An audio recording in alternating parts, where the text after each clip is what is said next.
For fans of Toyota's ultimate sports car, it's been a long wait for the return of Supra. But after years of spy photos and rumors, it's finally here. Delivery number 1 at Leith Toyota in Raleigh, North Carolina. And you're invited to come along with us now and check it out on 0 to 60 TV.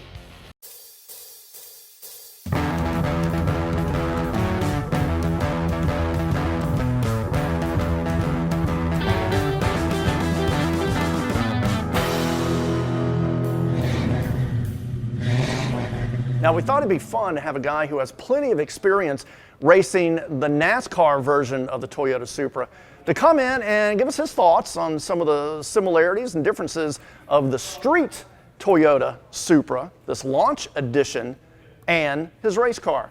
Mr. Timmy Hill, driver of the number 66 LeithCars.com Toyota Supra. Welcome to Leith Toyota, Timmy. Mark, glad to be here. Glad to look at this beautiful Supra. Man, I tell you what, I thought I was lucky driving my Supra at the NASCAR racetracks. But looking at this one, I feel extremely jealous of the new owner of this beautiful car. I couldn't be more excited for them to finally take a look at this thing. Man, it's sharp looking, Mark. How about let's just take a look at some of the finer points of this all-new street version of the Supra. And Timmy, you tell us where there are some similarities in this design to your NASCAR Supra that we've all seen, and some of the things that are not so similar to a race car version like you drive and the street Supra. Like I said, this car is a beautiful car. It looks just like our NASCAR race cars. You know, the headlights and the front fascia and the front grille openings, they're very similar to our race cars. You know, the headlights, obviously for our race cars, they're just stickers, but the way they actually look on the race cars are identical to this one. And the way the nose comes out is pointed here in the front. Our race cars are the exact same way. As far as the grille openings, you know, we don't have quite the big opening, but we do run the stickers to make it look identical. So I say, as far as NASCAR and the way our race cars look compared to the street car, they did a great job because this looks almost identical to it. Because NASCAR, I guess, works with the manufacturer before the season starts. So like back in, well gosh, the end of 2018, to come up with kind of the sculpted look of this front end to match it to your NASCAR body, and that has to do with the aerodynamics and so forth, right? They sure do. So there's multiple processes that the Toyota people have to get a hold of NASCAR's people to make sure that everything works right and everything's a level playing field as far as our playbook goes. But I think they're doing a good job at comparing them. NASCAR's done a great job letting Toyota come in and do their features to our race cars because this looks really good. And as you look at this race car, or this street car, excuse me, Toyota's done a great job to really give this car really a sports car feel.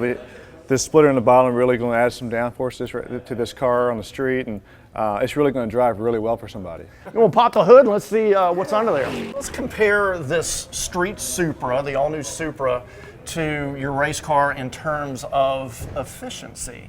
Now, you know, a sports car is built for you to have fun with. You have fun in your race car. Yep. You know, this is a car that's going to be great in a straight line or a twisty road, although I'd rather be driving it on a twisty road.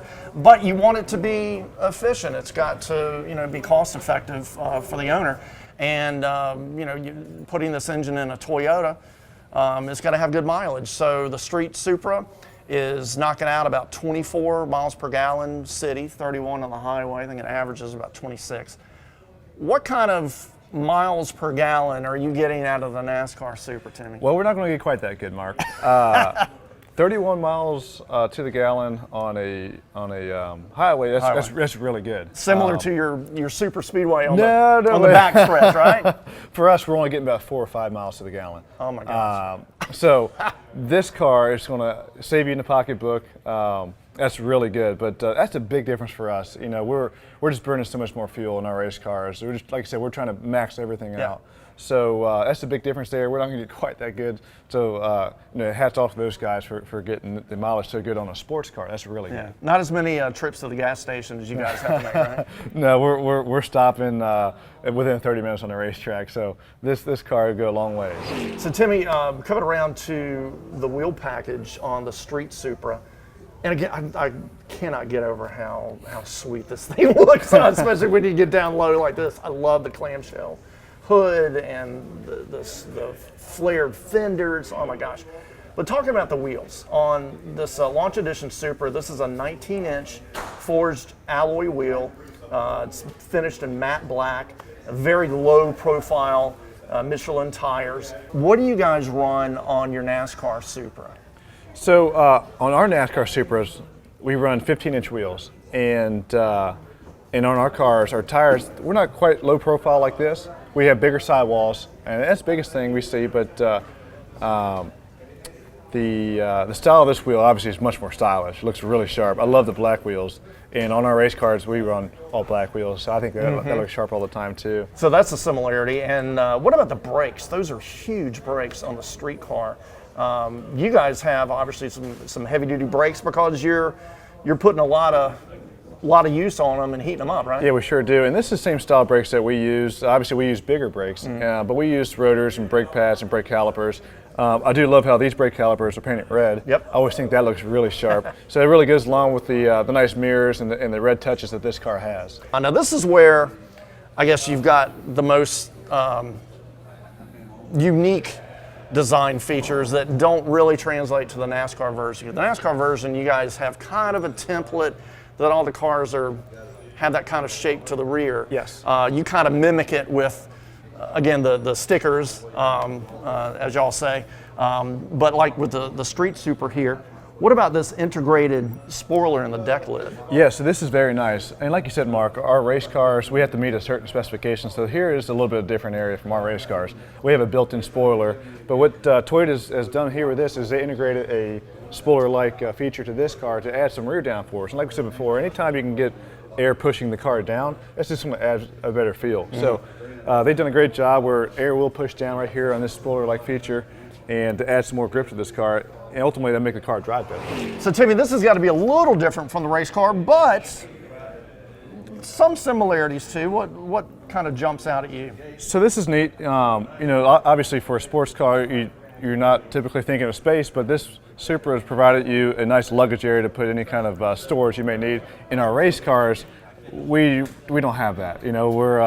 Our trunk is basically useless. We have our fuel cell is in the trunk, and that's the only thing our trunk holds. So this car, it's a little different aspect. We got space where we could put some luggage and some bags and whatever you may be hauling. And so that's a neat feature this car has. So you want to get around and let's hop inside? And yeah. So talk about some of those creature comforts of the new Toyota Supra. Some of those maybe you don't have in yours, right? Yes. So Timmy, right off the bat, I doubt your race car welcomes you when you hop in, right? No, I don't have a welcome sign. Typically I got somebody to shove me in the window, and I don't even have a door to get in. You don't have a door yet. You got to climb in and climb out, right? So that's nice. So as soon as you hop in the car, you got a nice welcome, ready to get started.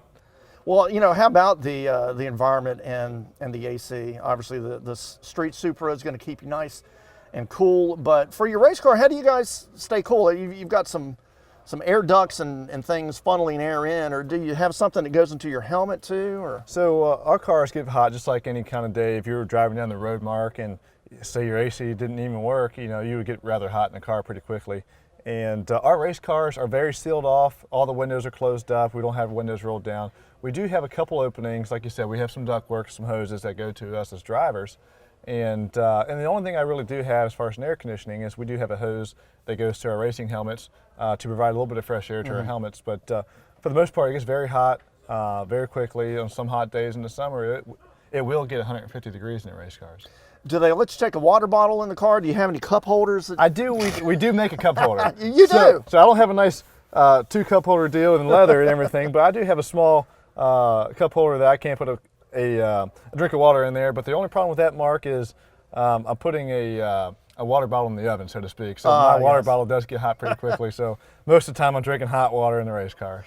Timmy, I want to thank you for coming out here to Leith Toyota and giving us your overview of this first delivery Toyota Supra and doing a little comparison with your NASCAR Supra. Absolutely, Mark. Glad to do it. This is a beautiful car, and like I said, again, I'm jealous of the new owner of this thing. Well, can we sign you up and get you on the waiting list? You never know. I have to talk to my boss about that. Pay me a little bit more. Yeah. Talk to Carl. We'll work on that. Sounds good. All right, Timmy. Thanks so much, man. Yes, sir, Mark. Appreciate it. Thanks.